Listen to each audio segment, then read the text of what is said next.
We were not allowed to destroy those things. How on earth can we destroy people's homes in the name of Allah, and buildings in the name of Allah? The hadith say that no one can punish with fire except the Lord of fire. It is prohibited to burn anyone in Islam as a punishment. No one can grant these attackers any legitimacy. It is evil.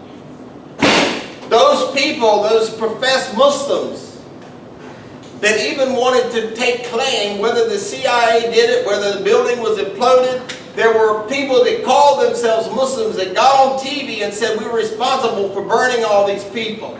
Look at what the hadith says about burning a human being. This is what you've got to know, folks. Because people will throw these verses. When I'm lecturing in colleges, young people throw these verses at me. And you've got to be equipped. You've got to stand up for Islam.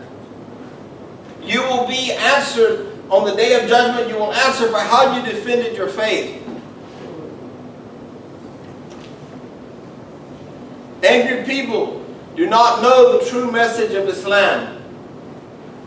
The acts of these angry criminals have indicted an entire religion in the hearts and minds of millions of people. These people are so bankrupt that all they have to offer is destruction. This is an abominable terrorist. Hijackers and bombers are not martyrs but mass murderers regardless of the religion they claim.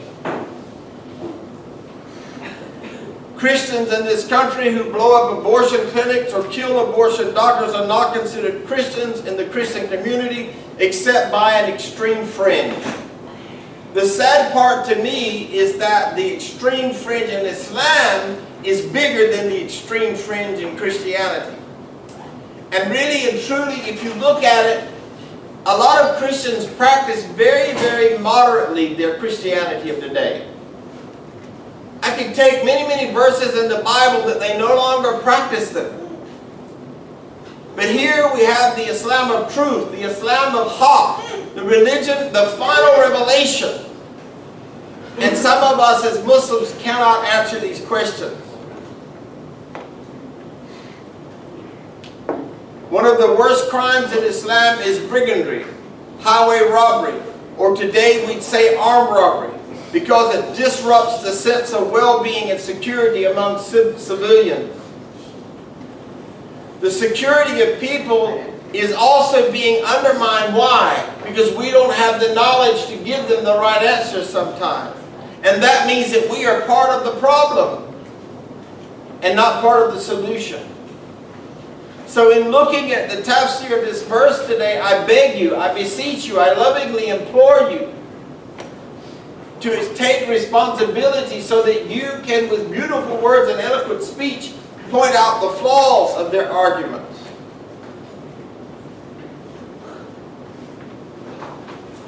Think not of those who are slain in Allah's way as dead. Nay, they live, finding their sustenance in the presence of their Lord, is meant for people who are legitimately defending the lands of Islam or fighting under legitimate state authority against a tyrannical leader.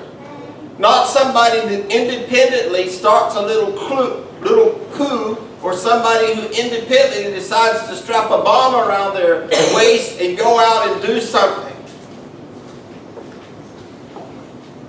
There is no vigilantism in Islam. Muslims believe in the authority of government. Muslims say in Surah 4 that if Muslims conduct their affairs by ashura, by mutual consultation.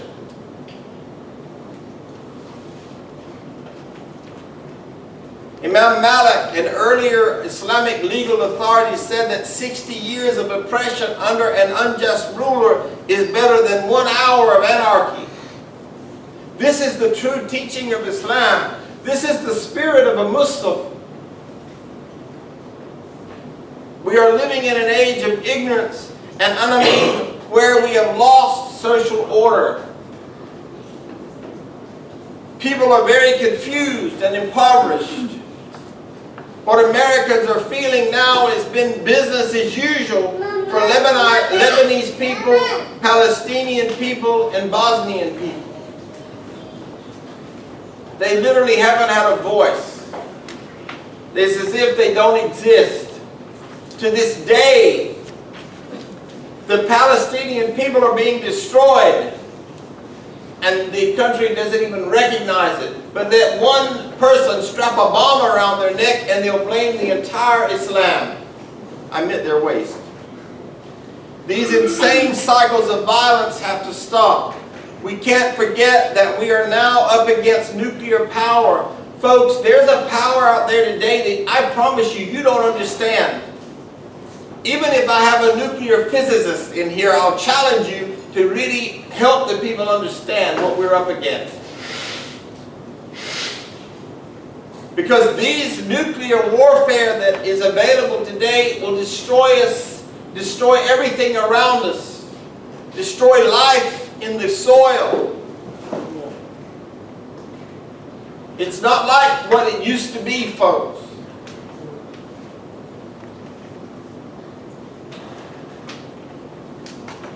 Violence is an attack on civilization, and indiscriminate retaliation doesn't preserve civilization. We have a responsibility as Muslims to our community, to civilization as a whole, whether they are believers or non-believers. And we talked about this last night at the potluck. We talked about how we're supposed to love people, whether they're believers or non-believers. And I gave you the proofs from the Quran and from the Sunnah. Perpetrators of acts of violence and terror are committed by people filled with hate. Loving people are not punitive people. Angry people are punitive. Do not let the hatred of the people prevent you from being just, because justice and righteousness is closer to piety. But many Muslims are letting what is being said in the media cause them to be unjust. The hatred of the world toward Muslims, the Quran says that we return good for evil. And that's what we've got to do. If we want to be effective da'is and da'iyya in this world, we must return good for evil. And part of returning good is having the truth, being armed with the truth, so that you can tell people the truth about this exalted standard, the truth about this perfect religion, the truth about this religion of peace. Peace, mercy, and justice are lost in the evilness of wrath. When we see or hear people celebrating attacks and violence, we must know that the prophet condemned rejoicing at the calamity of our enemies. When we hear Donald Trump say that from New York City in his skyscraper penthouse he was able to see Muslims rejoicing in New Jersey, we got to say, well, first of all, we didn't know he had x-ray vision. Secondly, this is haram. He says thousands and thousands of... He's crazy. Jihad cannot be used to justify violence. Jihad means struggle. The Prophet Muhammad ﷺ said the greatest jihad is the struggle of a man against his own evil influences. And when you are being influenced to react because of evil that's going on in the world, that is your jihad.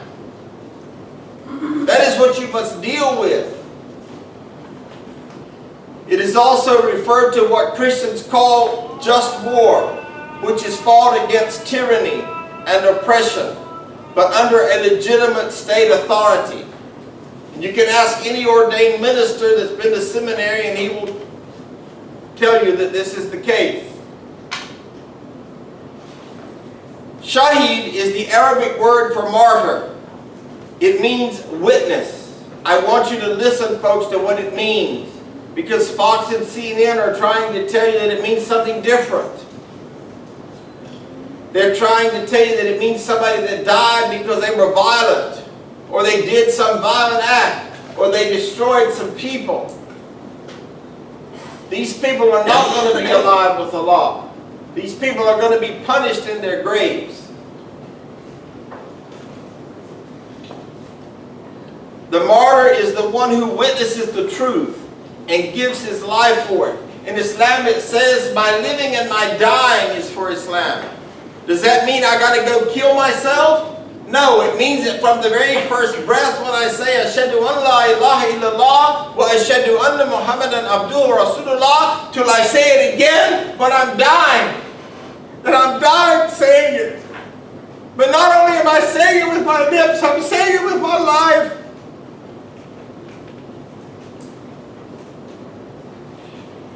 People in this country, like Martin Luther King, would be considered a martyr in his cause. He didn't go out and intentionally die. Someone shot him, but he was standing up in the cause. If your home, your family, property, land, or religion is threatened, then you may defend it with your life. That person is a martyr. But so is anyone who dies of terminal illness. It is a martyr's death. Let's look at the Islamic paradigm, the Islamic concept, the mercy of Allah, the love of Allah, the kindness of our Lord. Because it's such a purification that whatever wrongs they once did, they are now in a state of purity. This is why when the Muslim has a stroke, when the Muslim has cancer, they say Shukran Allah, Allahu Akbar, Alhamdulillah, because every single suffering they are receiving expiation for their sins.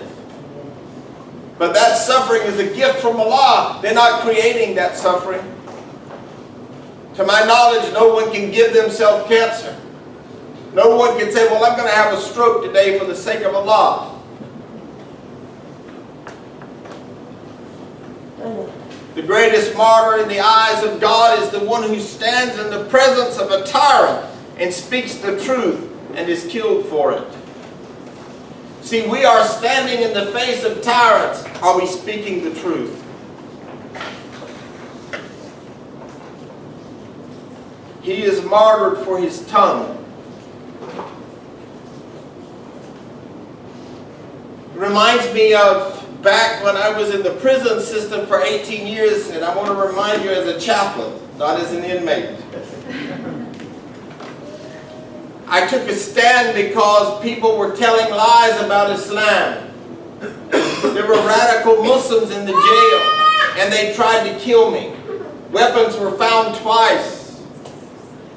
But did I put myself there intentionally? Was I trying to get killed for the sake of Allah? No, I was simply standing for the truth. Suicide and murder is prohibited in Islam. To kill a civilian is murder. There is no way to dress it up. The Prophet Muhammad ﷺ said that a martyr who dies doesn't have a reckoning on the day of judgment. But that is a martyr in the true concept, not a martyr in the concept of Fox and CNN or what Orientalists would like you to believe. It's an act through which he is forgiven. The Prophet also said, sallallahu alaihi wasallam, that there are people who kill in the name of Islam and go to hell. When he was asked why, he said because they weren't fighting truly for the sake of God. See, use these, folks. Pull this out when you're talking to people and say, even our Lord said that there would be Muslims that would call something it's not, and that they will go to hell. The real martyrs in many of these affairs are the brave firefighters and police that lost their lives to save another human life. That's a martyr. Islam is an all-inclusive, systemic religion. It is an interrelated set of ideals and realities covering the entire area of human notion and action, beliefs and practice, thoughts, words and deeds.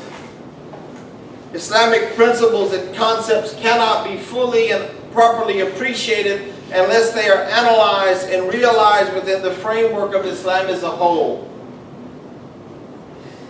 This is why when someone throws out a hadith, you ask yourself, does that contradict the Quran, what they're saying on Fox or CNN?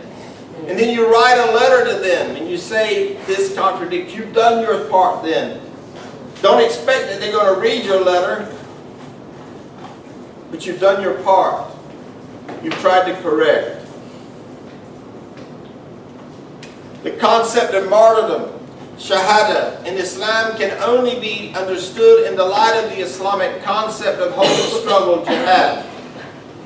And the concept of jihad may only be appreciated if the concept of the doctrine of enjoining right and disproving wrong on Amr bil Ma'ruf is properly appreciated, and good and bad, right and wrong can only be understood if the independent divine source of righteousness, truth, and goodness, Tawheed, and how the message of the divine source of righteousness and truth has been honestly and properly conveyed to humanity through prophethood are understood. That was a mouthful. It cannot be understood outside of the Islamic paradigm, folks. It can't be understood when it's being compared to a non-Islamic group. It must be understood in this light. So we're going to try to break down these words for you, inshallah. Finally, the divine message may not be fully appreciated unless the embodiment of this divine message or the model of guidance and the supreme paradigm is properly recognized. The concept of martyrdom in Islam is linked with the entire religion of Islam. Not with a small territory, not with a personal agenda. It is for Islam. This whole process can be somehow understood if the term Islam is appreciated. The Arabic root sin lam mim, salama, means surrender and peace. Islam is a wholesome and peaceful submission to the will of Allah. Is it the will of Allah, based on what you've heard today, for you to kill non-combatants or to commit suicide? No. So therefore, can you do that in the name of Islam? This means being prepared to die, martyrdom, in the course of this submission. This is the concept of martyrdom. I don't go out and intentionally plan to do this. It happens through my submission, through my surrender. And death is by whom? Allah. Like all other Islamic concepts, can be fully and wholly appreciated only in the light of the Islamic doctrine of Tawheed, or the absolute unity of Allah and full submission to His will and command. The concept of Shahada is no exception. The concept of Shahada in Islam has been misunderstood by both Muslims and non-Muslims. Shahada is closely associated with the concept of jihad.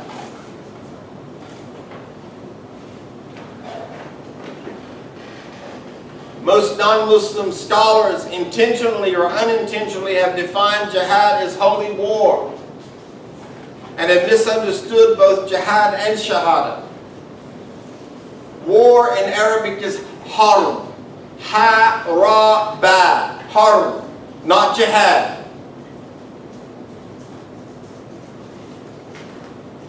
Muslims, mostly taking into consideration the martyrs of the early days of Islamic history, define martyrdom in terms of the fatalistic death of those dear to Allah, and do not see the close link between continuous struggle in the cause of Allah, jihad, and martyrdom. Islam doesn't have the monopoly on martyrdom. Though it cannot be claimed in the materialistic realm, it does have its monopoly in spiritual and religious systems. Islam introduces its own concept of martyrdom. That's why I say it cannot be borrowed by other concepts. It cannot be understood in light of other concepts. It must be understood according to the Quran and the Sunnah. Islamic concepts should be explained within the framework of Islam, and not by Muslims or non-Muslims in the light of non-Islamic concepts such as guilt and suffering.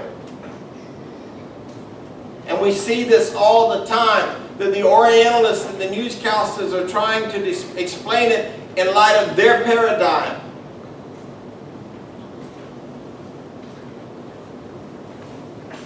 Muslims are not allowed to explain Islamic principles without taking due consideration of the entire conceptual system of Islam. Shahada cannot be explained purely in terms of intercession and mediation.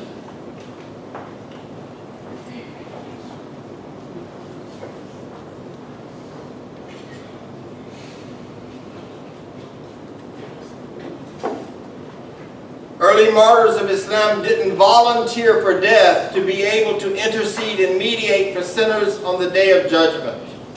And that's what you hear about on the news today. Yes, brother? I mean, everyone keeps on talking about Sharia law. So, and I even get questions like that, and I keep on explaining them that Sharia law is already in the Quran. There's no separate book about it. The Muslims only follow Quran and Sunnah. And that's basically our law. So they just can't fathom that or something. You know? But we still have to let them know that. And we have to explain it with beautiful words and eloquent speech. And we can't get rattled when we do it. We can't get red in the face when we do it. So I will tell you what you have to do. You have to take deep breaths. Yeah. But you can't let them see it. And then you explain it with love and mercy. Not an easy task. Intercession and mediation, shafa', should be appreciated within the framework of the principle of causality and not solely as spiritual mediation. If you look into the context of great Islamic teaching, when we talk about shafa' in the terms of a human maybe being able to do that, we are talking in the realm of karamat. We are talking in the realm of what the erroneous word in the English language would be miracles. But mu'ajiza, miracles are reserved for the prophet. But this great special gift that we might have if we live a pious life to make intercession for someone, we don't do something to get that. We do something only to please Allah, and it must be within the confines of what pleases Allah. Not just because we willy-nilly decided that that'll please Allah. Allah tells us in the Quran what will please Him, and in the Sunnah what will please Him. And He says that the believer loves what Allah loves, and he hates what Allah hates. Allah hates murder. Allah hates oppression. And al-kabair, in the great sins, one of the greatest sins, the top 10 sins, is oppression of people. Allah hates murder. He said that to murder one person is like killing all of mankind. That's 7 billion people. Both words have been used in the Holy Quran frequently. No martyrdom without struggle in the cause of Allah and for the cause of the truth. Both words have literal meanings different from their terminological meanings, although these terminological meanings were originally based on the literal meanings. They developed their terminological meanings later on, though the term shahada was used in the Quran for those who are martyred too. The Islamic concept of both shahada and jihad have been misunderstood, particularly by non-Muslims, mainly by Orientalists, and they have written so many books to demonize this religion of truth. The word shahada is derived from the Arabic verbal root shahada, which means to see, to witness, to testify, to become a model and paradigm. A paradigm is what? Somebody look it up in your iPhone. What is a paradigm? I want to make sure that you're with me here. When you get it, Abila, let me know.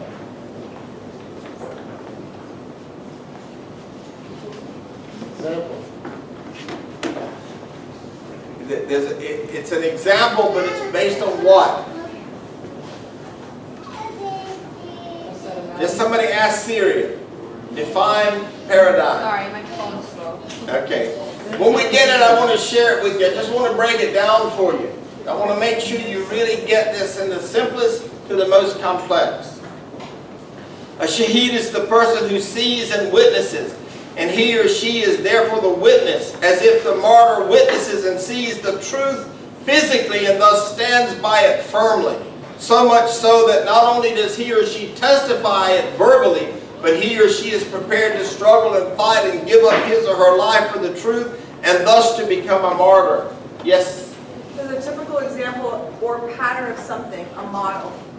Okay, so the paradigm is a model, and our model, typical example, is based on Quran and Sunnah, not on what Muslims are saying that are not being justified with Quran and Sunnah. Do you understand what I'm saying, folks? We are to be models in here. And who was our ultimate model? And that's who we look for the example.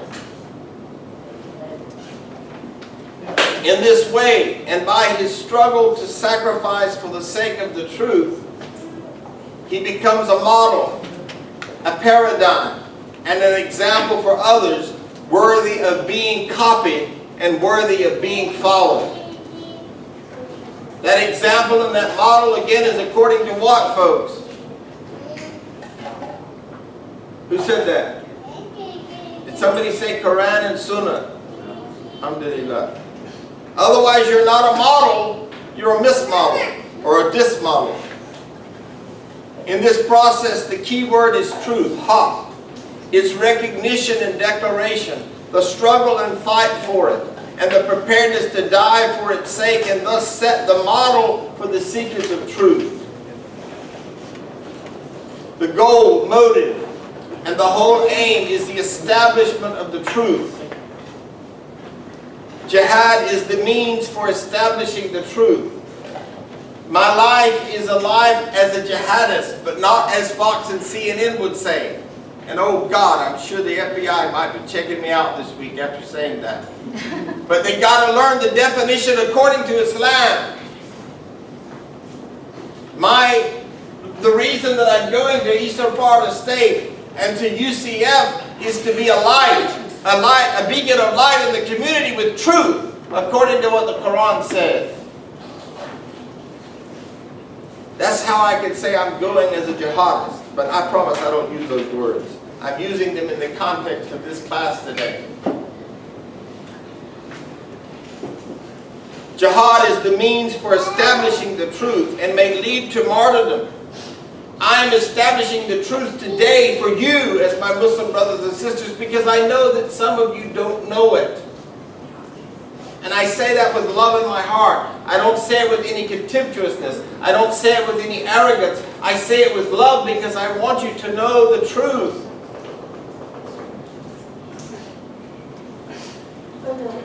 But does not necessarily lead to being killed for it in the battlefield. It necessarily involves a continuous holy struggle and death in the cause of the struggle. No jihad or martyrdom outside the realm of truth. Martyrdom applies only when it is preceded by jihad, struggle in the cause of Islam. These are conclusions on what we've said today. Jihad is an inclusive struggle for the cause of the truth. A mujahid dies the death of a martyr even though he does not fall on the battlefield.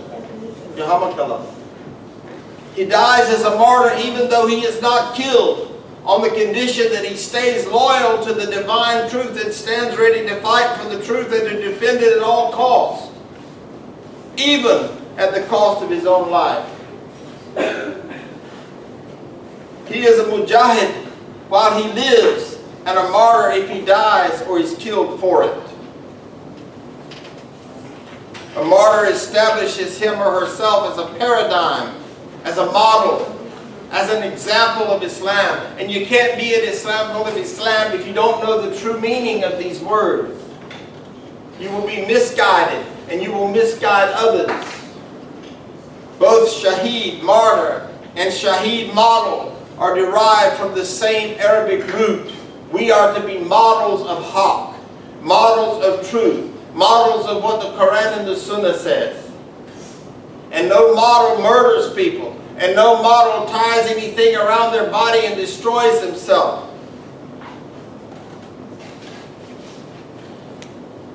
In this sense, the very concept of Shahada is closely related to the concept of prophethood in Islam. This might come as a surprise to you, so hold on to your seats.